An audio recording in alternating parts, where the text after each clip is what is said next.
Hello students, good morning. हम लोग पढ़ रहे हैं क्लास 10 के बायोलॉजी का लेसन 3 जिसका नाम है जीव जनन कैसे करते हैं। तो हमने इस चैप्टर को लगभग 2 दिन से शुरू किया हुआ है और इसमें हमने आप लोगों को यह बताया है कि जीव जनन क्यों करते हैं या जनन की प्रक्रिया उनके लिए क्यों आवश्यक है या जितना जरूरी पोषण श्वसन उत्सर्जन है क्या उतना जरूरी जनन है या नहीं। तो हमने पॉइंट वाइज आप लोगों को लिखाया भी है और आज हम आप लोगों को लिखाएंगे। कल हमने लिखाया था आप लोगों को कि नर युग्मक शुक्राणु तथा नर युग्मक शुक्राणु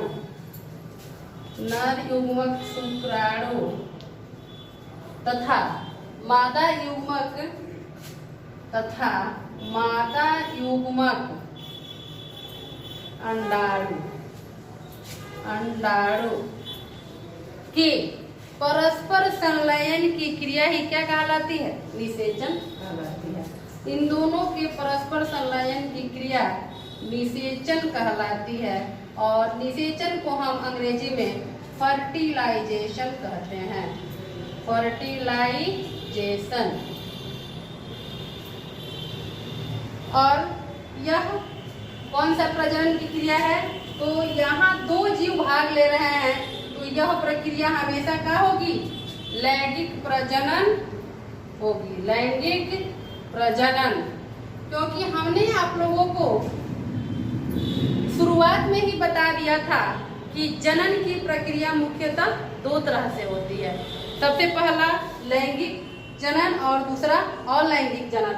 तो हमने कल आप लोगों को लैंगिक जनन और अलैंगिक जनन के बारे में थोड़ा सा बताया था और आज फिर हम एक बार उस पे बता दिए कि नर युग्मक शुक्राणु, हमेशा नर युग्मक में क्या होता है? शुक्राणु और मादा युग्मक में अंडाणु, और दोनों के परस्पर संलयन की क्रिया क्या कहलाती है? निषेचन कहलाती है। और निषेचन को हम अंग्रेजी में फर्टिलाइजेशन करते हैं और यह क्रिया लैंगिक प्रजनन कहलाती है, क्योंकि लैंगिक प्रजनन में 2 जीव भाग लेते हैं। नए संतति को उत्पन्न करने के लिए इसमें क्या करते हैं? 2 जीव भाग लेते हैं। आइए अब आज हम पढ़ेंगे अलैंगिक जनन, और अलैंगिक जनन है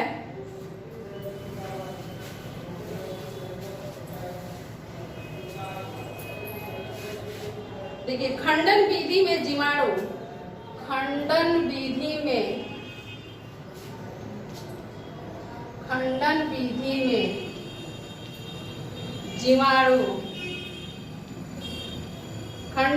में जीवाणु एवं प्रोटोजोआ की कोशिका, जीवाणु एवं प्रोटोजोआ की कोशिका, खंडन विधि में जीवाणु एवं प्रोटोजोआ की कोशिका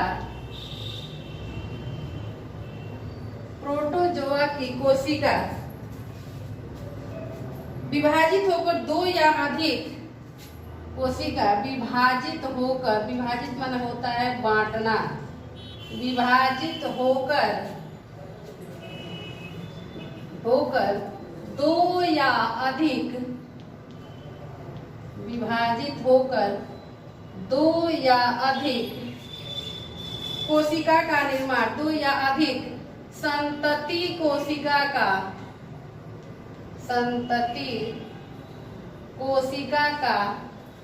निर्माण करती है। संतति कोशिका का निर्माण करती है।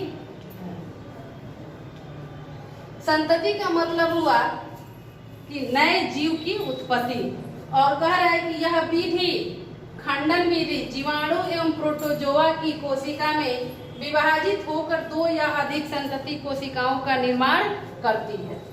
आइए एक और पॉइंट को लिखते हैं और यह पॉइंट है, यदि हाइड्रा का शरीर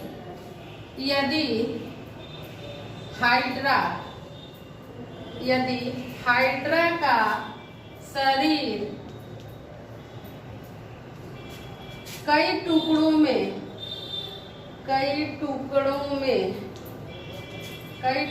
में विभाजित कर दिया जाए यदि हाइड्रा का शरीर कई टुकड़ों में विभाजित कर दिया जाए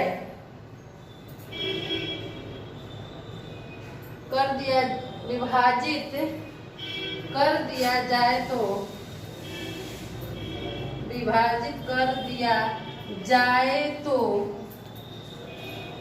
जाए तो पुनरुद्भवन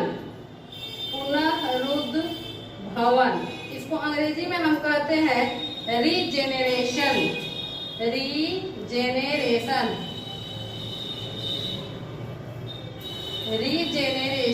पुनरुद्भवन माने फिर से नए कोशिका की उत्पत्ति हो जाना। पुनरुद्भवन द्वारा एक नए जीव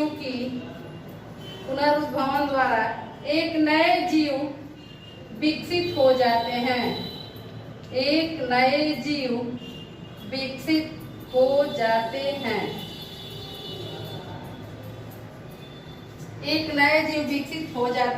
इनमें कुछ मुकुल भी उभर कर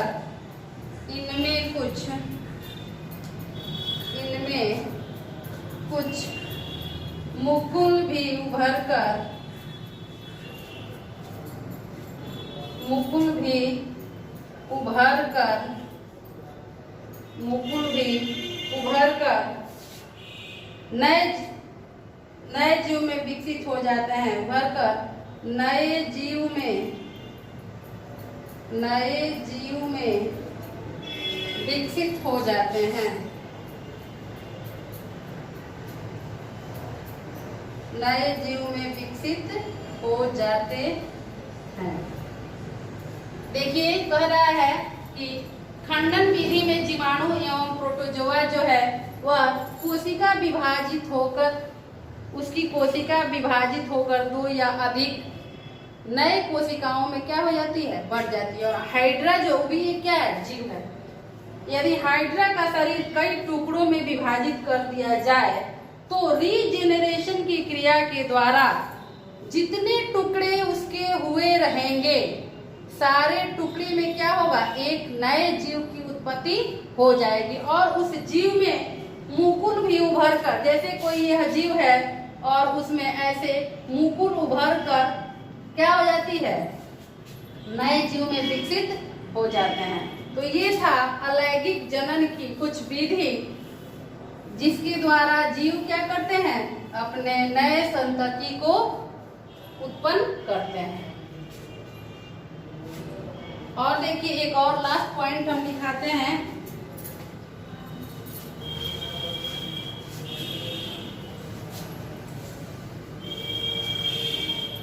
एक और पॉइंट है, कुछ पौधों में कायिक प्रवर्धन द्वारा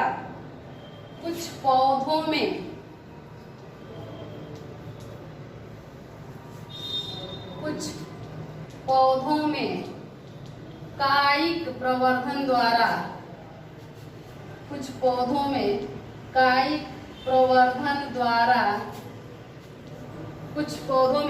प्रवर्धन द्वारा जड़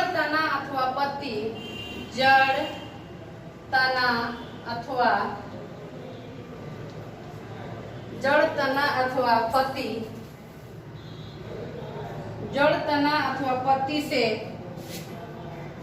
नए पौधे विकसित हो जाते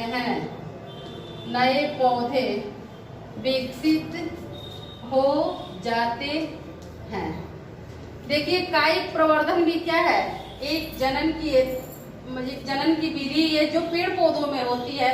और कह रहा है कि कायिक प्रवर्धन द्वारा जड़ तना अथवा पत्ती से नए पौधों की विकास हो जाता है या नए पौधे विकसित हो जाते हैं। जैसे हमने गुलाब के पौधा को लगाना है तो हम लोग क्या करते हैं, गुलाब का डंटा यानी जो उसका डंटी होता है उसको कलम के डिजाइन से काट के और हम लोग उसमें को रोप देते हैं। तो कुछ दिन के बाद हम देखेंगे कि उस डंटी से नए पत्तियां निकलना शुरू हो जाती है। और यह क्या है, कायिक प्रवर्धन के द्वारा ही होता है। तो आज के वीडियो में हम इतना ही रहने देते हैं। इसके नेक्स्ट वीडियो में आप लोगों को इससे आगे और बताएंगे। तब तक धन्यवाद।